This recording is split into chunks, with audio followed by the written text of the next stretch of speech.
तो लगता है जैसे क्या कि कोई फिल्म आपके आंखों के सामने चल रही हो, आप पर्दा पर कोई फिल्म देख रहे हो, गैंग्स ऑफ वासेपुर टाइप का।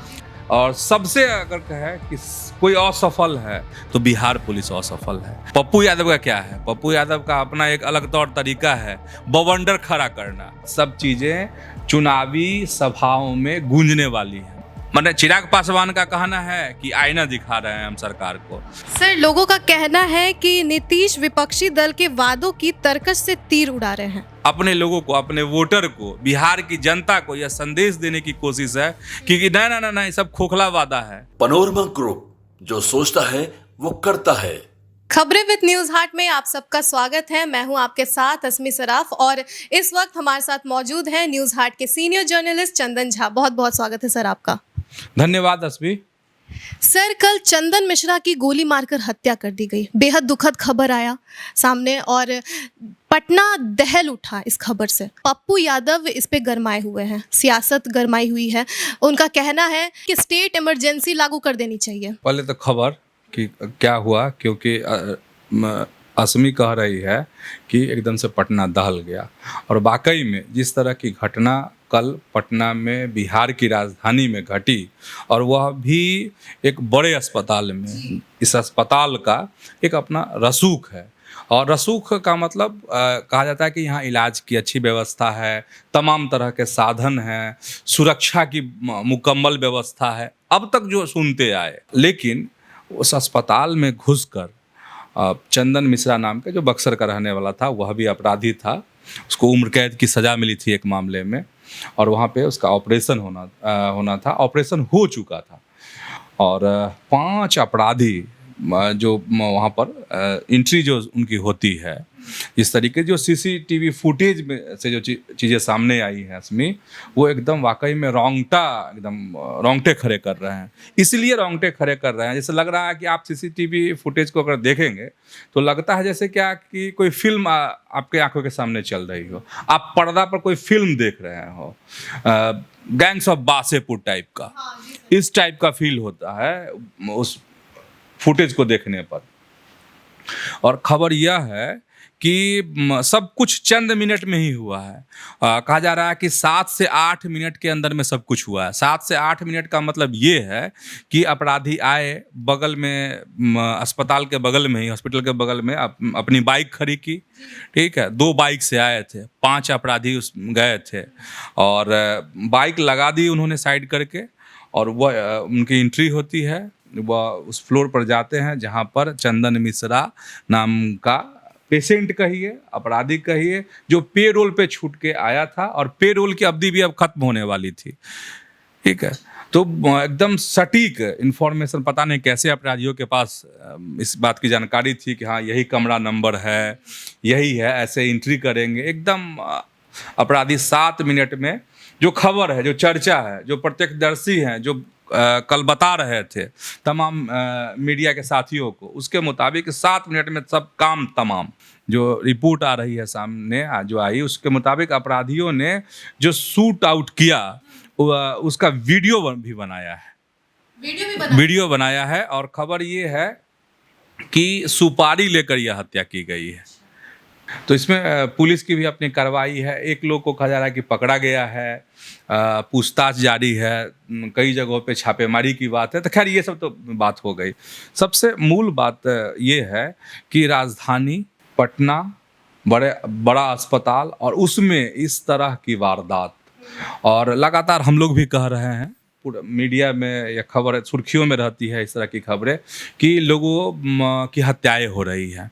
मतलब बिहार में सच में क्राइम बढ़ा है, सच में क्राइम बढ़ा है, और एकदम कहीं ना कहीं सरकार की बड़ी विफलता है। और सबसे अगर कहे कि कोई असफल है तो बिहार पुलिस असफल है। हाँ, इसके बाद अब कार्रवाई हो जाए, हम लोग खबर कर रहे हैं, इसके बाद फिर कुछ अपडेट आ जाए, वो सही है, आप पकड़ रहे हैं। आखिर सवाल ये है इसमें कि आखिर इस तरह का माइंडसेट कैसे तैयार हो गया कि अपराधी हौसला कैसे इतना बुलंद है। क्योंकि आप सीसीटीवी फुटेज देखते हैं तो उसमें जो अपराधियों के जो हौसले हैं, एकदम लग रहा है ना कि मतलब हौसला उनका जो है एकदम 7वें आसमान पर है। उन्हें किसी भी चीज का डर नहीं है। बिल्कुल नहीं, कोई भय नहीं, कोई डर नहीं।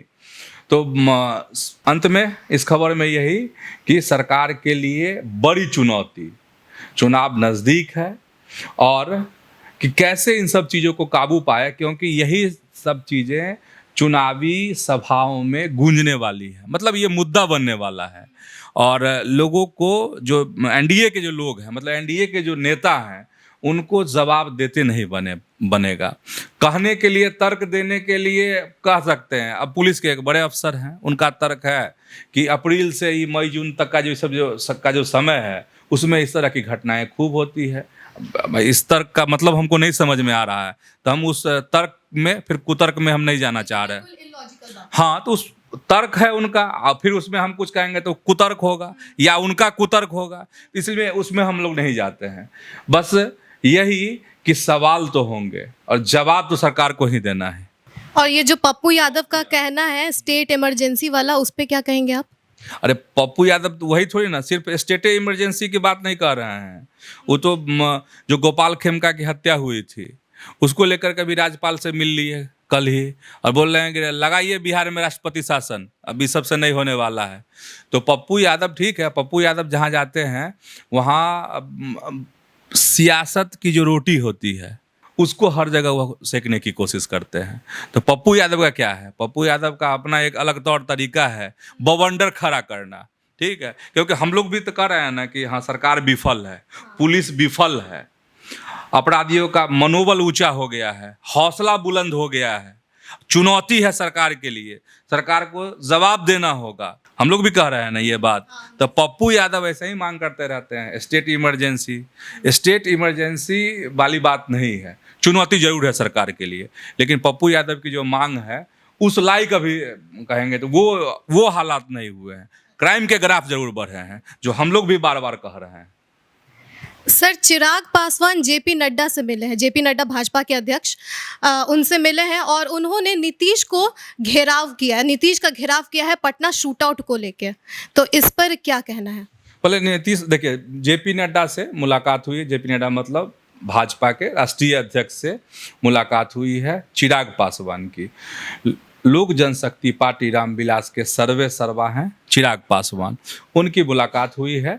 और सबसे इस मुलाकात के क्या मायने हैं? मुलाकात के अगर देखें, चुनावी लिहाज से अगर देखेंगे अस्मी, तो इसमें हमको लगता है कि कुछ अपनी दिल की बात कहने गए होंगे, नहीं, क्योंकि लगातार चिराग पासवान कह रहे हैं कि हमको चुनाव लड़ना है, हमको बिहार के लिए कुछ करना है, बिहार फर्स्ट, बिहारी फर्स्ट, लगातार कह रहे हैं ना, तो कुछ दिल की बात होगी तो गए होंगे मिलने के लिए। हालांकि बहुत डिटेल नहीं है कि आखिर क्या बात कही है उन्होंने।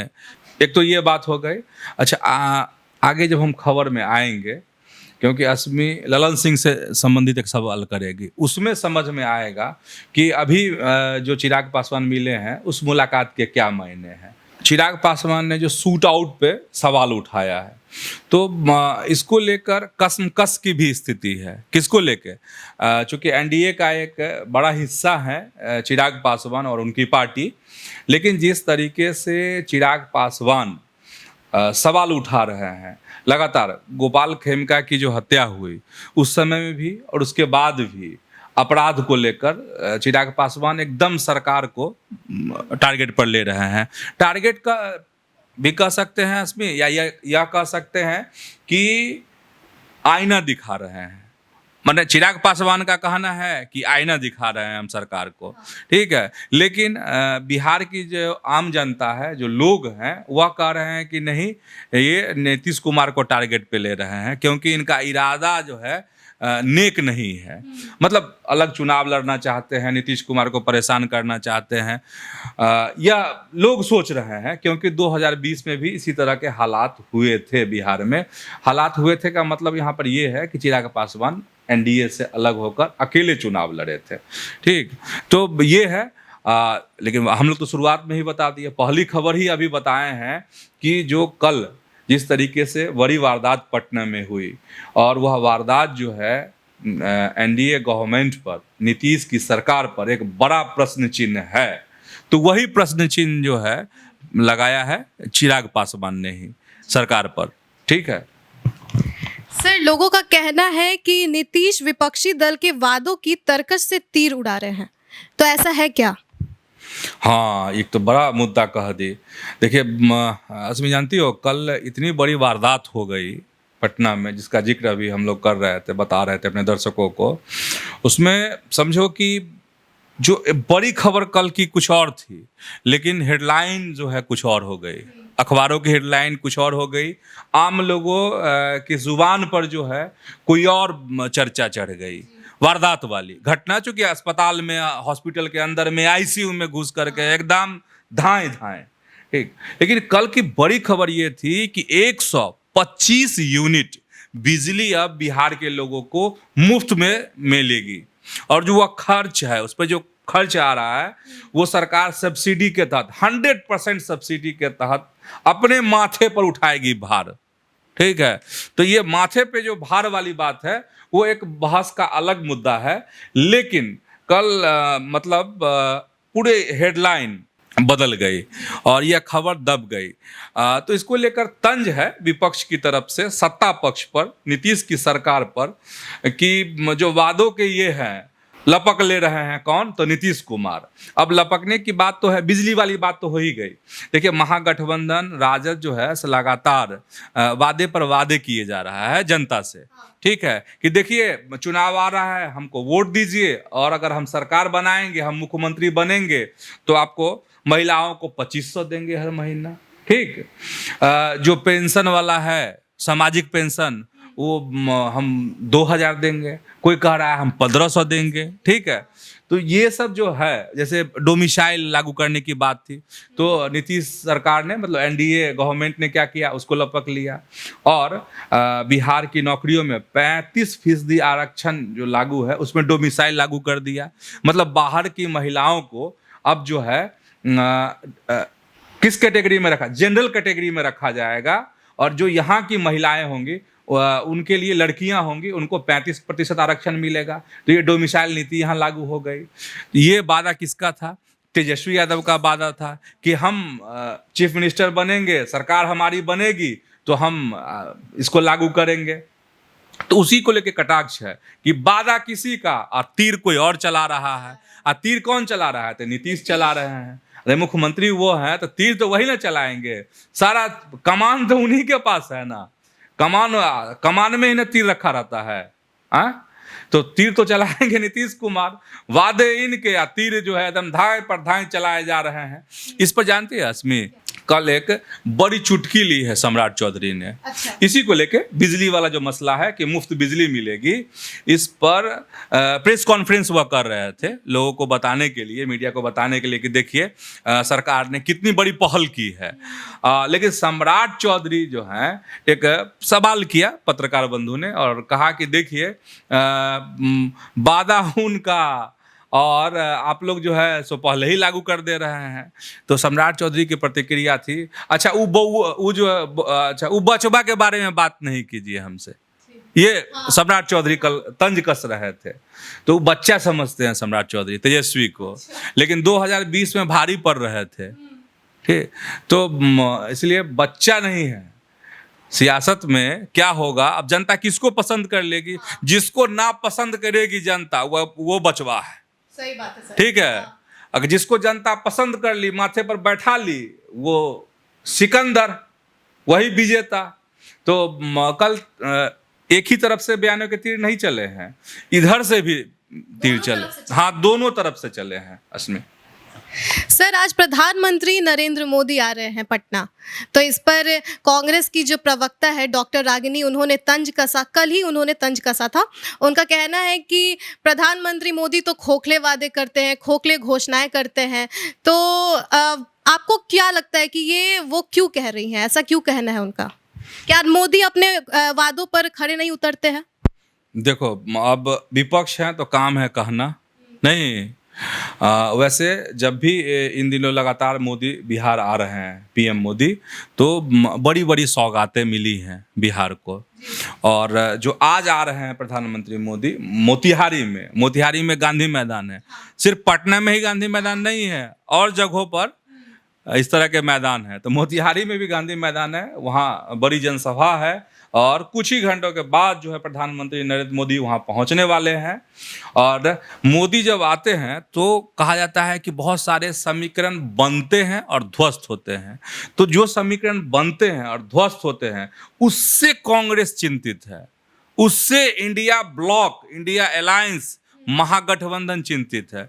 इसीलिए कांग्रेस अपने लोगों को, अपने वोटर को, बिहार की जनता को यह संदेश देने की कोशिश है कि नहीं, सब खोखला वादा है, कुछ नहीं करने वाले हैं। जबकि जो खबर है, अब देखने वाली बात है कि कौन कौन सी योजनाओं के शिलान्यास किए जाते हैं, उद्घाटन किन किन योजनाओं का होता है।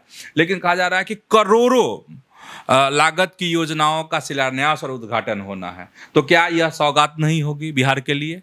ठीक है। और अलग अलग सेक्टर में जो है अब मोदी कुछ ही देर में बिहार को सौगात देने वाले हैं। अब आते हैं हम लोग उस पर कि मोदी आएंगे तो क्या चीज़ें होंगी। तो शुरुआत में हम कह रहे थे कि समीकरण बनते हैं कुछ, और कुछ ध्वस्त भी होते हैं। तो 24 ऐसी विधानसभा सीटें हैं जहां मोदी आ रहे हैं मोतिहारी में। तो 24 विधानसभा सीटों को वह प्रभावित करेंगे मोदी, ठीक है। अब उसमें क्या है कि 8-10 ऐसी सीटें हैं 24 में से जो चुनौती वाली सीटें हैं। चुनौती वाली सीटें हैं कि चूक जाता है कौन? एनडीए के जो दल हैं वह चुनाव जीतने में चूक जाते हैं इन सीटों पर, बहुत पकड़ मजबूत नहीं है। तो जो अपनी सीटें हैं जिन पर इनकी जीत मिलती है एनडीए के दलों को, भाजपा को, उन सीटों को अगर छोड़ दें, अगर तो उन सीटों को भी मान लो कि मजबूत करने के लिए कि वो सीट हमारे हाथ से छिटक नहीं जाए, हमारे हाथ में बना रहे, मतलब चुनाव में जीत हासिल हो। साथ ही जहां बात नहीं बन पा रही है उसको मैसेज देने के लिए, उसको फिट करने के लिए प्रधानमंत्री मोदी आ रहे हैं। और कहा जा रहा है कि यही समीकरण कुछ बनेंगे और कुछ ध्वस्त भी होंगे। और इन 24 सीट पर कैसे जीत का पताका लहराया जाए, यह कोशिश होगी प्रधानमंत्री नरेंद्र मोदी की। अब आगे की बात ये कि प्रधानमंत्री नरेंद्र मोदी क्या कहते हैं सभा में, इस पर सबकी नजरें रहेंगी, ठीक है। तब जब मोदी जो कहेंगे फिर हम लोग अपने कार्यक्रम में आपको दिखाएंगे, लाइव भी दिखा देंगे अपने दर्शकों को। चलिए, कुछ घंटों का इंतजार है। सर, जेडीयू कितने सीट पर लड़ेगी उस पर ललन सिंह का प्रतिक्रिया आया है, तो ये मामला भी हमारे दर्शक को आप समझा दीजिए क्या है। हाँ, ललन सिंह देखिए एकदम बिहार में है, लखीसराय मुंगेर का जो इलाका है उसमें घूम रहे हैं। तो एक दिन पहले सूर्यगड्ढा में घूमे थे, परसों तो वहाँ तो बवाल हो गया, मटन पार्टी क्या क्या, दिस दैट, ठीक है। अब मुंगेर में थे कल, परसों तो वहाँ मटन पार्टी सूर्यगड्ढा में। सर, सावन में मटन पार्टी कर दिए हैं। हाँ, तो आते हैं उस पर, लेकिन पहले सीट वाली बात, जो पहला प्रश्न है रश्मि का, उसका जवाब देते हैं। ललन सिंह मुंगेर में थे, एकदम जोरदार भव्य स्वागत ललन सिंह का, एकदम गर्दा, ताली पर ताली एकदम बज रहा था वहाँ पर, खूब ताली लोग बजा रहे थे ललन सिंह को। मतलब आए हैं ललन सिंह तो, और ललन सिंह का अपना एक अलग तरह का जलवा है, ठीक है। जनता के साथ जो है गजब का उनका लगाव है ललन सिंह का। तो उसमें क्या सबसे खास बात ये, जो कार्यक्रम जहाँ मिले जुले लोगों से ये हुआ, इसके बाद पत्रकारों ने सवाल किया उनसे कि क्या एनडीए में सीटों का बंटवारा हो गया है? अगर बंटवारा हो गया है तो जदयू कितने सीटों पर चुनाव लड़ेगी, ठीक। तो उसी पे उन्होंने कहा कि अभी सीटों का, ललन सिंह ने कहा कि सीटों का बंटवारा अभी नहीं हुआ है, ठीक है। अब जब होगा, जब सारे दल एक साथ बैठेंगे एनडीए के, उसमें फैसला होगा ना कि किसको कितनी सीटें मिलेंगी। तो अभी हम लोग बैठे ही नहीं हैं, बातचीत ही नहीं की है, कोई मीटिंग ही नहीं हुई है, तो हम कैसे बता दें आपको कि कितने सीट पे हम लोग चुनाव लड़ेंगे, जदयू कितने सीट पर चुनाव लड़ेगी। ये जवाब उन्होंने पत्रकार को दिया ललन सिंह ने। और यही बात हम लगातार कह रहे हैं कि अभी एनडीए में सीटों का बंटवारा नहीं हुआ है, अभी वक्त है। अगस्त के आखिर में ये सब चीजें क्लियर हो पाएंगे। अब एक दो लाइन वो जेपी नड्डा और चिराग पासवान की मुलाकात वाली। जेपी नड्डा और चिराग पासवान की जो मुलाकात हुई है इन्हीं सब चीजों के लिए हुई है। छटपटाया हुआ है मन किसका? चिराग पासवान का, कि जल्दी से मीटिंग हो। चूंकि चिराग पासवान पहले से कह रहा है ना कि बिहार फर्स्ट, बिहारी फर्स्ट, चुनाव लड़वे करेंगे। गए होंगे कहने के लिए उनको, किनको? जेपी नड्डा को। अरे आप तो अच्छा पता है ना कि जेपी नड्डा जो है अब पद मुक्त होने वाले हैं, इसलिए क्योंकि नए राष्ट्रीय अध्यक्ष के नाम का ऐलान होने वाला है बीजेपी का। तो इनका जेपी नड्डा से बढ़िया ये होगा कनेक्शन। नहीं तो कनेक्शन होगा तो सोच रहे होंगे जल्दी से कुछ कान में कह दे, मिल लें और थोड़ा हिंट ले लें कि कहाँ क्या हमको मिलेगा। अभी तो राष्ट्रीय अध्यक्ष है ना, तो ये भी बात हो सकती है कि एकदम, चूंकि अभी बेचैनी में है चिराग पासवान, और बेचैनी का एक अलग स्तर है उनका अभी, और बिहार के लोग भी बेचैन हैं यह समझने के लिए, यह जानने के लिए कि चिराग पासवान आखिर करेंगे क्या, कितनी सीटें मिलेंगी, क्या अकेले चुनाव लड़ेंगे या बीजेपी जदयू के साथ लड़ेंगे, मतलब एनडीए के में रहकर लड़ेंगे। तो ये सब सवाल है। ये बात हो गई। अब हम आते हैं मटन पार्टी पर। जैसे असमी पूछी है ना, वैसे ही पत्रकार ने ललन सिंह से मुंगेर में पूछा कि वो मटन पार्टी सब का बारे में बताइए। बड़ा सुरगड्ढा गए, एकदम बवाले खड़ा हो गया। ठीक है, तो उन्होंने कहा ना ऐसा कहाँ कुछ, वहाँ तो उद्घाटन समारोह था, क्या था हुआ, कहाँ कुछ नहीं। तब रिपोर्टर की जो बंधु सवाल किए वह कितना समझे और क्या समझे मतलब पता सर धीरे से टरका दिए उस सवाल को। एकदम टरका दिए, सही शब्द पकड़ी है एकदम। ये नहीं असमी टरका दिए, रिपोर्टर अपना वहीं पे चुप। ठीक, लेकिन मटन पार्टी वहाँ हुई थी, और मटन पार्टी हुई हम इसलिए कह रहे थे हुई थी क्योंकि रोहिणी आचार्य तो बाप रे जो नहीं सो सुना दी ललन सिंह को।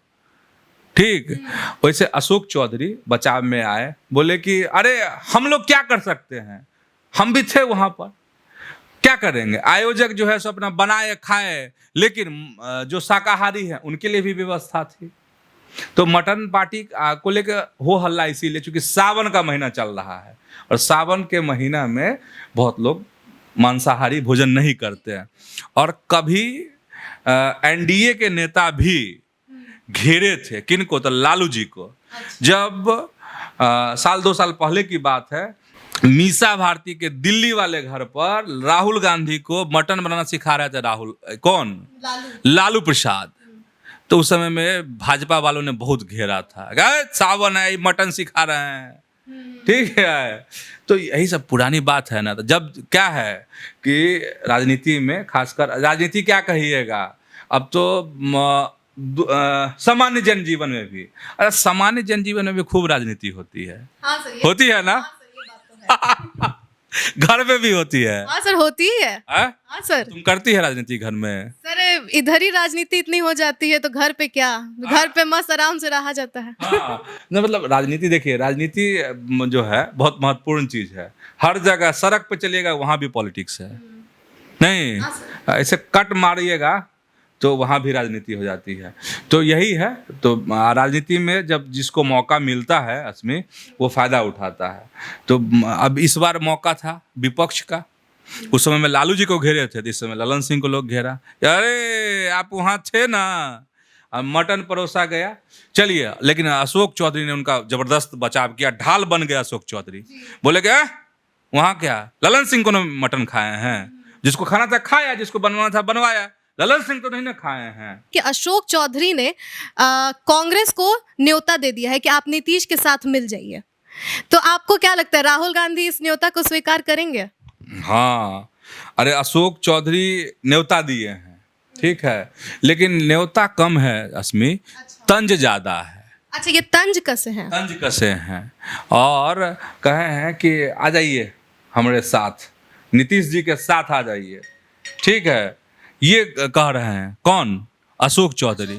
तो इसमें एकदम सिंपल भाषा में बता रहे हैं दर्शकों को कि ये तंज है कांग्रेस पर, क्योंकि दोनों अभी जैसे नदी है ना, नदी देखी हो ना, है पटना में गंगा नदी है, तो हम लोग इस पार हैं, हाजीपुर सोनपुर उस पार है ना।